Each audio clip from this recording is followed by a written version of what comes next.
Hey! Alright, so this is the week 5 study with Kate video. We read scriptures this week that talked about being free and victorious, and I wonder what came to your mind when you read the scriptures. What things that you know that you want victory from, or maybe that God has given you victory over. So for me, two major groups where we struggle with being free and victorious came to my mind, and those are what I wanted to address in the video. So the first one is the burden of the law and how we need victory over that. And then the other would be all the other things. So our sin strongholds, other things we need victory over where we're just struggling in life with health, with financial troubles, with relationships, with past hurt. So that there's kind of these two big groups that we can look at. And so first we're going to talk about our struggle with the law, because that's where we started this week, was Galatians 5:1, where Paul is talking to them and he says, "It's for freedom that Christ has set you free. Do not take on again this yoke of slavery." Because what was going on is Christ had ushered in a new yoke, and he said, take off that law that has brought you so much burden and get under my yoke. And what was going on with the believers in this area is that they were saying, yes, okay, Jesus, I get it, that's what gives me salvation. But also these Jewish folks, these Jewish believers are telling me that I have to do this, this, this, and this. I can't eat this, I can't touch that, we have to have these festivals, I have to be circumcised. There were all these rules that were added on to, yes, Jesus plus this stuff. And so it was causing them to be burdened by that. And so he said, it's for freedom Christ has set you free. Do not be burdened by a yoke of slavery. And so if you've ever studied the Jewish laws, then you know that they were crazy, and like so many of them, it's really debated by scholars how many laws that there actually were, but the laws are kind of broken up into various things. So one of them, 613 laws from the Old Testament, are called the mitzvot, and those actually have scriptural references, and those are things that they ascribe to.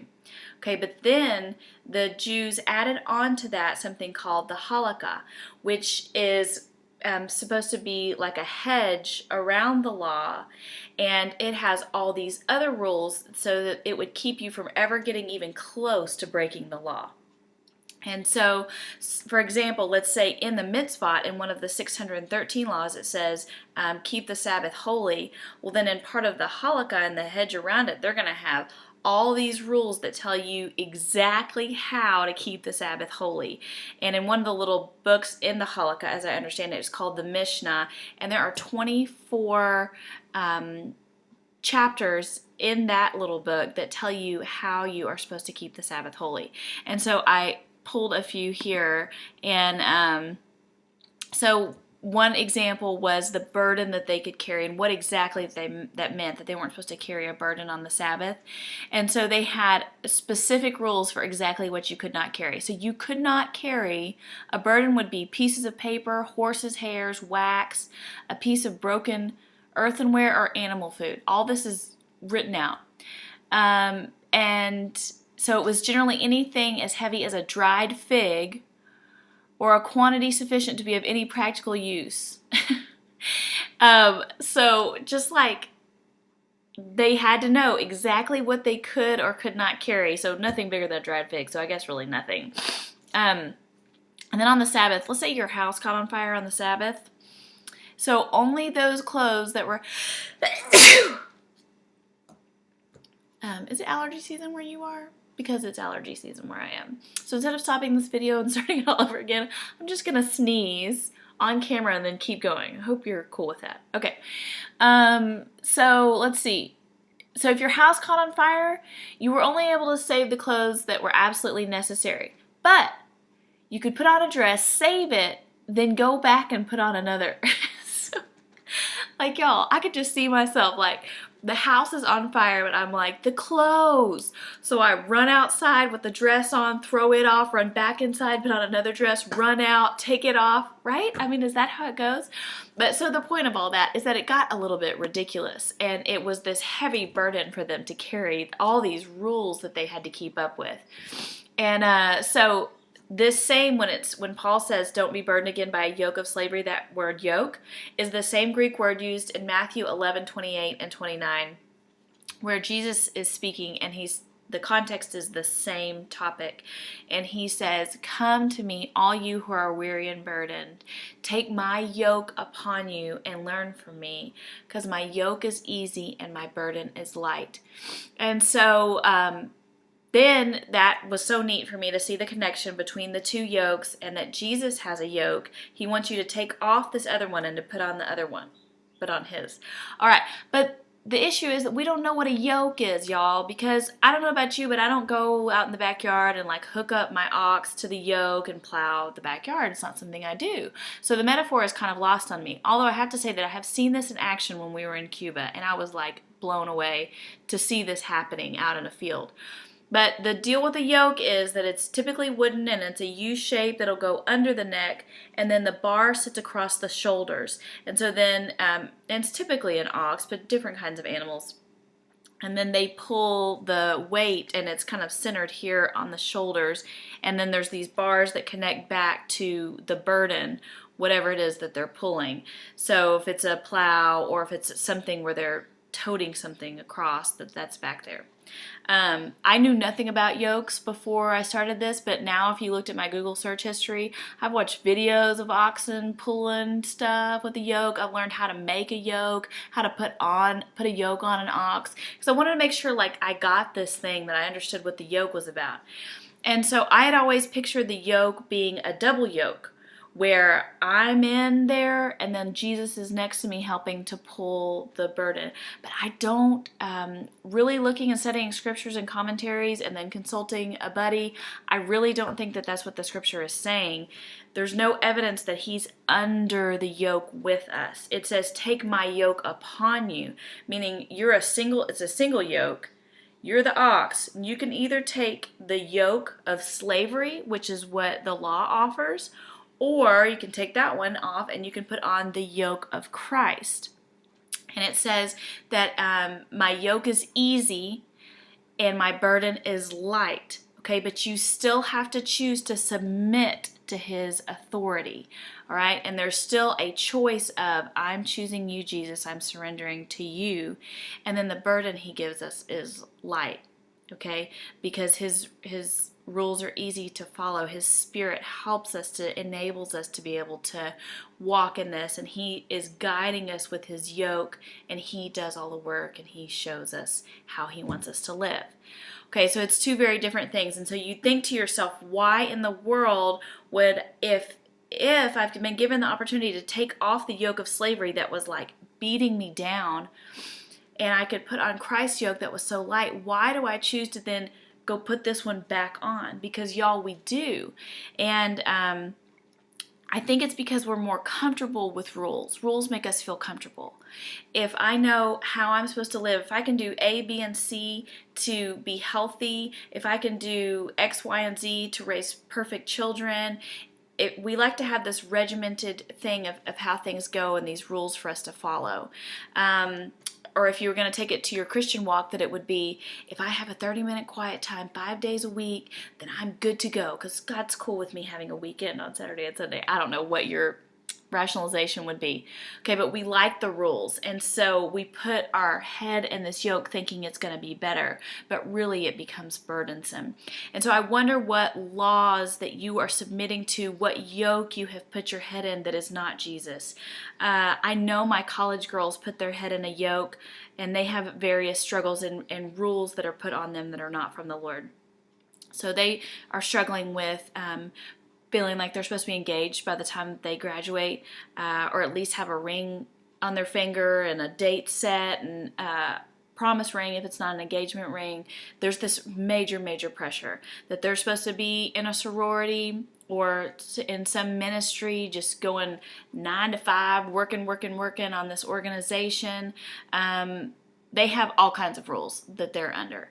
I know that as a mom, I have all kinds of things that are on my shoulders. So a Pinterest friendly mantle because it's fall, so it's supposed to look this particular way, and my kids are supposed to be dressed a certain way, and they're supposed to be in these activities, and we're supposed to drive this kind of car, and there's these rules that come that are not from the Lord. And when I put my head in that thinking, oh, that looks like a good life. If I do all of these things, then I'll be good. But it becomes burdensome and becomes heavy. And when you're sitting there at 2 a.m. and you're burning your fingers with your hot glue gun trying to make a cute burlap pennant banner, you're going, this does not seem like Jesus. And so then we take that off and we say, okay, I want the light burden. I want me serving Jesus and Him guiding me. I want that. I want to be under His direction, under His lead. And that's how we get the victory. So I just want you to think, what yoke are you submitting to? Are you submitting to a yoke of the world that says, here's all these rules for you to follow? Is your yoke rules about what food you eat and how much you exercise?